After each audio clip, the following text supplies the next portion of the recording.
Assalamualaikum warahmatullahi wabarakatuh. Nama saya Jenny Budiarti dengan NPM 224111163 dari kelas manajemen 22C.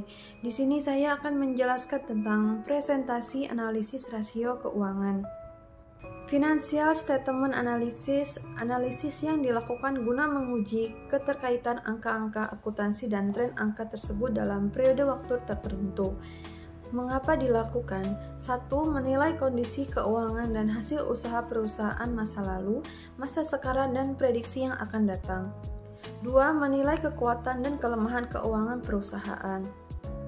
Analisis laporan keuangan neraca atau lembar neraca terdiri dari elemen pokok, aset, hutang, dan modal.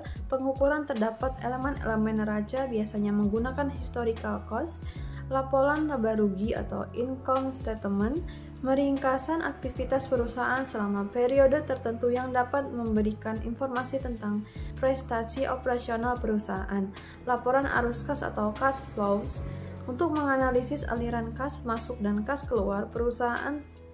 Tujuannya untuk melihat efek kas dari kegiatan operasional, investasi, dan pendanaan suatu perusahaan selama periode tertentu. Analisis rasio merupakan bentuk atau cara yang umum digunakan dalam analisis laporan finansial. Hasil dan analisis ini merupakan dasar untuk dapat menginterpretasikan kondisi keuangan dan hasil operasi perusahaan. Sebagai alat untuk menilai dan menganalisis prestasi operasional organisasi atau perusahaan, sebagai kerangka kerja perencanaan dan pengendalian keuangan bagi manajemen perusahaan, bagi manajemen kredit, bagi investor manajemen perusahaan. Rasio dapat dihitung berdasarkan financial statement yang telah tersedia yang terdiri dari balance sheet atau neraca yang menunjukkan posisi finansial perusahaan pada suatu saat, income statement atau rugi laba yang merupakan laporan operasi perusahaan selama periode tertentu. Tujuan dari analisis rasio adalah membantu manajemen finansial memahami apa yang perlu dilakukan oleh perusahaan berdasarkan informasi yang tersedia yang sifatnya terbatas berasal dari financial statement. Kegunaan analisis rasio.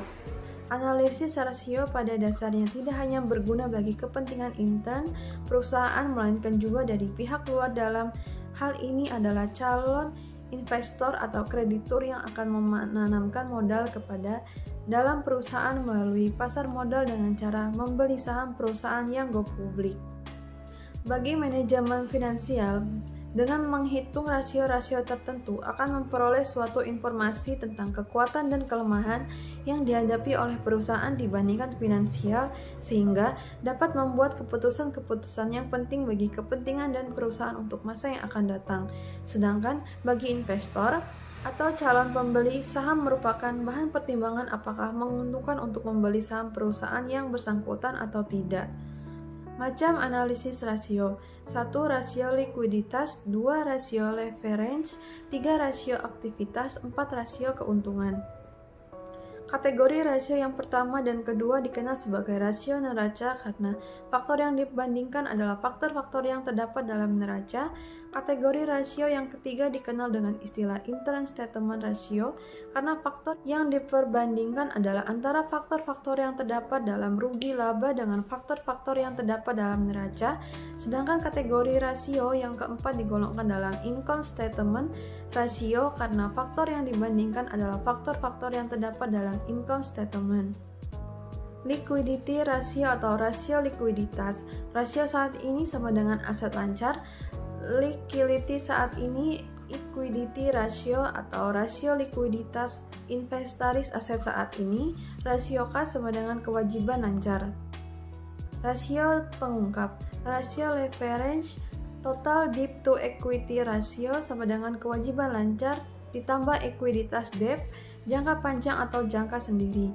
Rasio jangka panjang terhadap ekuiditas sama dengan ekuiditas departemen jangka panjang atau modal sendiri.